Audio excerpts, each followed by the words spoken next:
आप सभी को जय मसीह की, प्रेज द लॉर्ड। आप सभी का हमारे YouTube चैनल स्वर्ग की रोटी में बहुत बहुत स्वागत है। आज के मनन का विषय है झाड़ी के समान, और आज का बाइबल पाठ हमें मिलता है निर्गमन उसका 3 अध्याय उसके 1 से 6 पद में, जहाँ इस प्रकार से लिखा है। मूसा अपने ससुर यित्रो नामक मिद्यान के याजक की भेड़ बकरियों को चराता था, और वह उन्हें जंगल की पश्चिमी ओर होरेब नामक परमेश्वर के पर्वत के पास ले गया, और परमेश्वर के दूत ने एक कटीली झाड़ी के बीच आग की लौ में उसको दर्शन दिया, और उसने दृष्टि उठाकर देखा कि झाड़ी जल रही है पर भस्म नहीं होती। तब मूसा ने कहा, मैं उधर जाकर इस बड़े आश्चर्य कर्म को देखूंगा कि वह झाड़ी क्यों नहीं जल जाती। जब यहोवा ने देखा कि मूसा देखने को मुड़ा चला आता है, तब परमेश्वर ने झाड़ी के बीच से उसको पुकारा, हे मूसा, हे मूसा। मूसा ने कहा, क्या आज्ञा? उसने कहा, इधर पास मत आ और अपने पाँव से जूतियों को उतार दे, क्योंकि जिस स्थान पर तू खड़ा है वह पवित्र भूमि है। फिर उसने कहा, मैं तेरे पिता का परमेश्वर और अब्राहम का परमेश्वर, इसहाक का परमेश्वर और याकूब का परमेश्वर हूँ। तब मूसा ने, जो परमेश्वर की ओर देखने से डरता था, अपना मुंह ढांप लिया। आइए हम आज के मनन में जाने से पहले प्रार्थना करें। हमारे स्वर्ग में विराजमान पिता परमेश्वर, आपको धन्यवाद देते हैं आज के इस नए दिन के लिए। हम चाहते हैं प्रभु, आज के दिन की शुरुआत आपके वचन से करें, हमें बुद्धि और ज्ञान से परिपूर्ण करें, अपने आत्मा का प्रकाशन हमें दें। प्रभु यीशु मसीह के नाम में आमीन। आप सभी लोग बाइबल के चरित्र नेहमिया को जानते होंगे। नेहमिया एक यहूदी गुलाम व्यक्ति था जो फारस देश में रहता था। वह राजा का साकी अर्थात पिलाने वाला व्यक्ति था।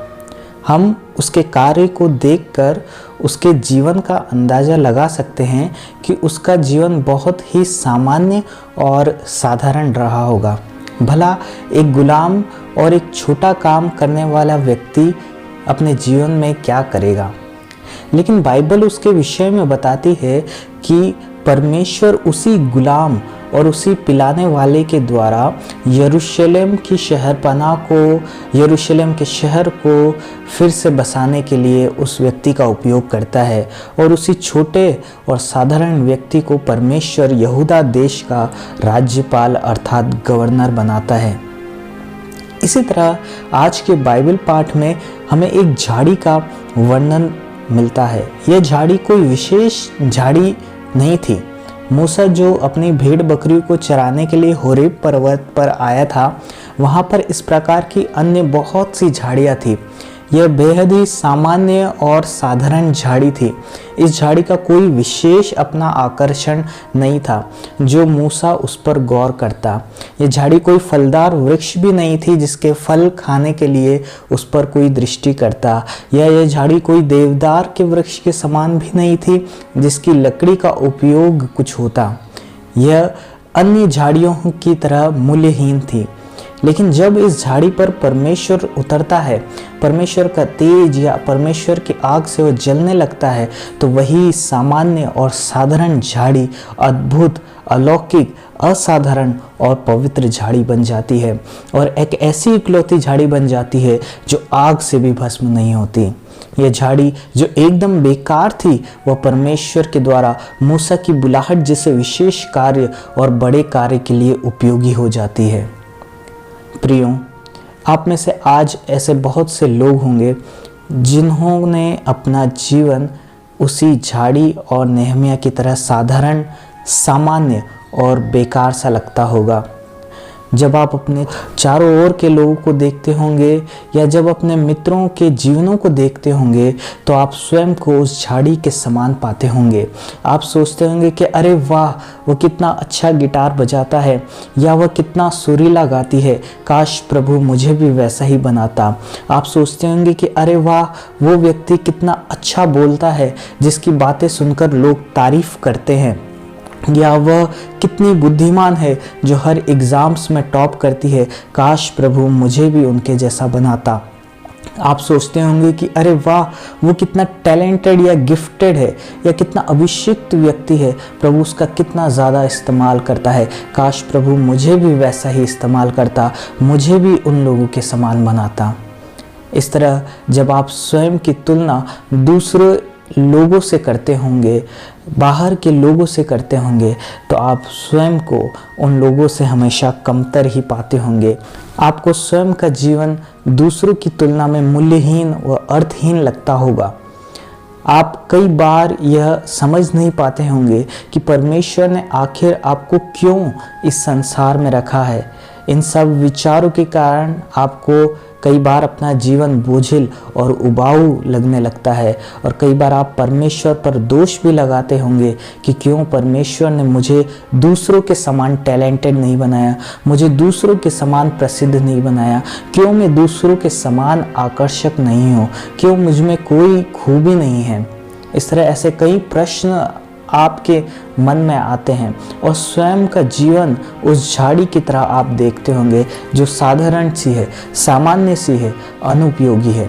और इसी प्रश्नों के कारण, इन्हीं उलझनों के कारण कई बार आप अपने जीवन में हताश भी हो जाते हैं, निराश भी हो जाते हैं, और हो सकता है कई बार आपने फ्रस्ट्रेशन में आकर अपने जीवन को ख़त्म करने का भी प्रयास किया होगा। लेकिन मेरे प्रियो, परमेश्वर आज के मनन के द्वारा आपको ये बताना चाह रहा है कि भले ही आपका स्वयं का जीवन उस झाड़ी के समान सामान्य और साधारण हो, परंतु परमेश्वर उस झाड़ी के समान आपका जीवन अद्भुत, अलौकिक और असाधारण बना सकता है। भले ही आप स्वयं के जीवन को उस झाड़ी के समान अनुपयोगी समझते हो, परंतु परमेश्वर आपको भी उस झाड़ी के समान एक महान कार्य के लिए, एक महान उद्देश्य के लिए आपका उपयोग कर सकता है। वह आपके द्वारा दूसरों के जीवन में एक बहुत बड़ा परिवर्तन ला सकता है। आप चाहें दुनिया की भीड़ में नहीं दिखाई देते हो, परंतु परमेश्वर आपको अपने तेज से भरकर आपको दूसरों से अलग बनाना चाहता है। लेकिन आप सोच रहे होंगे कि ऐसा परमेश्वर मेरे जीवन में कब करेगा, कैसे मैं इस तरह का जीवन पा सकता हूँ, कैसे मेरे जीवन में परिवर्तन आ सकता है। प्रियो, इसका उत्तर हमें इसी पाठ में मिलता है। जब परमेश्वर की आग उस झाड़ी पर उतरती है, जब परमेश्वर की आग से वह झाड़ी भर जाती है, तो वह झाड़ी का स्वरूप बदल जाता है। हाँ मेरे प्रियो, यह परमेश्वर की आग है जिसने उस सामान्य और साधारण सी झाड़ी को अद्भुत और अलौकिक बना दिया था। ये वो परमेश्वर की आग है जिसने उस झाड़ी को दूसरी झाड़ियों से अलग बना दिया था, और मूसा उसे देखने पर मजबूर हो गया। ये वही आग है जिसके द्वारा प्रभु यीशु मसीह ने सारे आश्चर्य कर्म किए। ये वही आग है जिसके द्वारा 12 वर्ष से बीमार स्त्री चंगी हो गई और 4 दिन से मरा हुआ लाजर जीवित हो गया। ये वही आग है जिसने साधारण मछुआरों के द्वारा पृथ्वी को उलट पुलट कर दिया। ये वही आग है जिसने पतरस और यूहन्ना की छाया को भी सामर्थी बना दिया। ये वही आग है जिसके द्वारा शिमशोन ने सिंह का मुंह फाड़ डाला था। ये वही आग है जिसके द्वारा गोलियत एक पत्थर में ढेर हो गया था।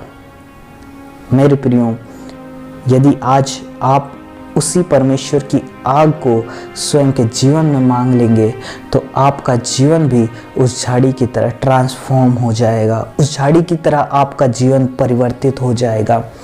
जिस तरह उस झाड़ी के द्वारा मूसा की बुलाहट जैसा महान कार्य हुआ, उसी तरह परमेश्वर आपका उपयोग भी अपने महान उद्देश्य को, महान कार्य को करने के लिए पूरा करेगा। अगर आप अभी तक उसकी आग से नहीं भरे गए हैं, यदि आज तक आपने उस आग को अपने जीवन में नहीं पाया है, तो आज ही आप अपने घुटनों पर आ जाएं और परमेश्वर से प्रार्थना करें कि वह आपको उस आग से रोशन कर दे, ताकि आपका जीवन पहले की तरह सामान्य और साधारण न रहे, परंतु अब की बार आपका जीवन सामर्थी जीवन बन जाए, आपका जीवन ट्रांसफॉर्म हो जाए, परिवर्तन हो जाए। परमेश्वर इस मनन के द्वारा आपको बहुत आयत की आशीष दे। आमीन। आइए हम प्रार्थना करें।